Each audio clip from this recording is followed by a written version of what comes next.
Om Swastiastu. Om Awigana-mastu Namo Sidam. Om Sidirastu Tat Astu Swaha. Nah, dalam kesempatan hari ini, Ibu akan mengajarkan materi pendidikan agama Hindu di kelas 2, bab 2 tentang Hyang Widi sebagai sumber hidup.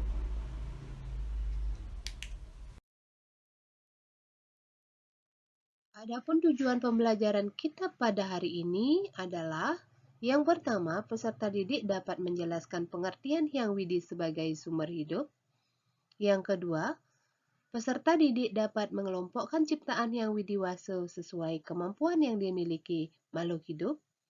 Yang ketiga, peserta didik dapat menyebutkan nama-nama ciptaan Hyang Widiwasa baik yang tergolong ke dalam Eka Pramana, Dwi Pramana maupun Tri Pramana. Yang keempat, peserta didik dapat menunjukkan sikap-sikap terhadap ciptaan Hyang Widiwasa sebagai sumber hidup sesuai dengan kearifan lokal.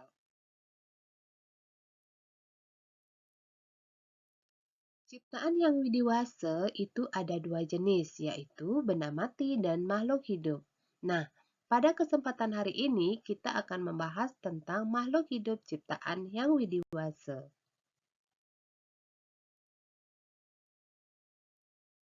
Makhluk ciptaan Hyang Widiwasa dibagi menjadi 3 jenis.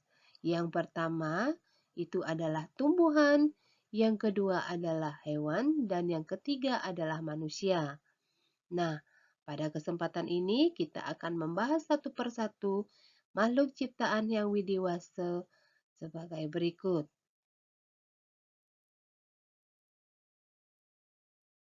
Ciptaan Hyang Widiwasa yang pertama itu adalah tumbuhan. Tumbuhan di sini juga banyak jenisnya anak-anak.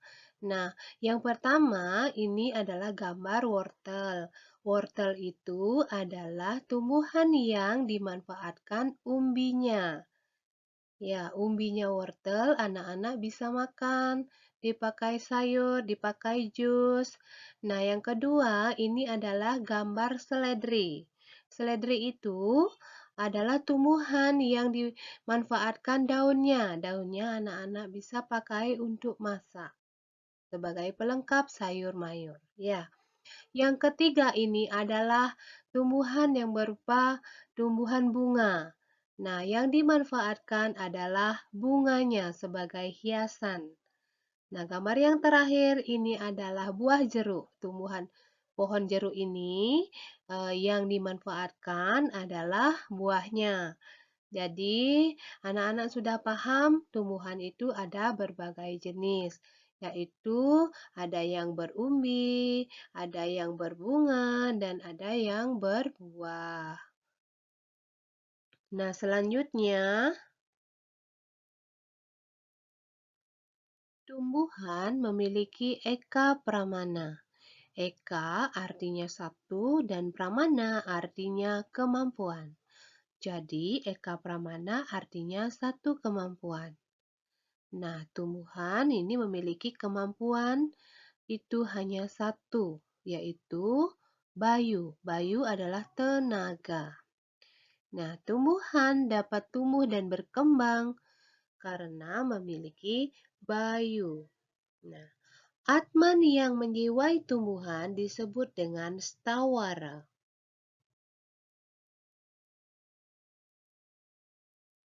Makhluk hidup ciptaan Hyang Widi yang kedua itu adalah hewan. Nah, hewan ini juga banyak jenisnya ya anak-anak. Ada yang hidupnya di laut, ada yang hidupnya di darat, dan ada juga yang hidupnya di udara. Nah, contohnya yang hidup di laut itu adalah ikan. Ada cumi-cumi, ada kuda laut, dan lain sebagainya. Hewan yang hidupnya di darat itu ada misalnya kucing, ada kerbau, ada sapi, dan masih banyak lagi yang lainnya. Dan yang hidup di udara itu adalah burung, berbagai jenis burung semua hidup di udara. Nah, sekarang dengarkan penjelasan dari Bu Guru. Hewan merupakan makhluk ciptaan yang widi yang memiliki dwi pramana. Dwi itu artinya dua dan pramana artinya kemampuan. Jadi, dwi pramana artinya dua kemampuan. Kemampuan yang dimiliki oleh hewan adalah dua, yaitu bayu dan sabda. Hewan itu dapat berkembang biak dan bisa bersuara. Hewan dapat bernafas karena memiliki bayu, dan dapat tumbuh dan bersuara karena memiliki sabda. Nah, atman yang menjiwai hewan disebut dengan janggama.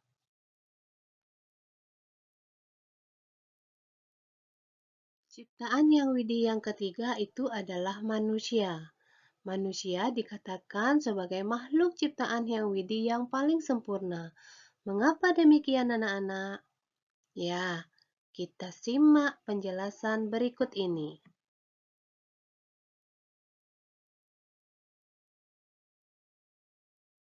Manusia memiliki tri pramana. Tri artinya tiga dan pramana artinya kemampuan. Jadi, tri pramana artinya tiga kemampuan. Nah, manusia di sini memiliki kemampuan tiga, yaitu bayu, sabda, dan idep. Manusia dapat bernafas karena memiliki bayu, dan dapat bersuara karena memiliki sabda. Dan manusia memiliki kelebihan dapat berpikir karena memiliki idep. Atman yang menjiwai manusia disebut dengan jiwatman.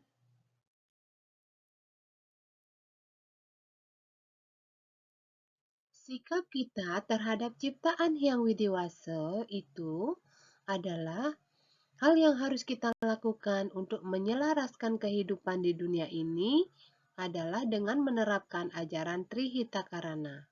Antara lain, pertama, menciptakan hubungan yang harmonis dengan yang widiwasa yang disebut dengan paryangan. Yang kedua, kita harus menciptakan hubungan yang harmonis dengan sesama manusia yang disebut dengan pawongan. Dan yang ketiga, kita harus menciptakan hubungan yang harmonis dengan lingkungan yang disebut dengan palemahan.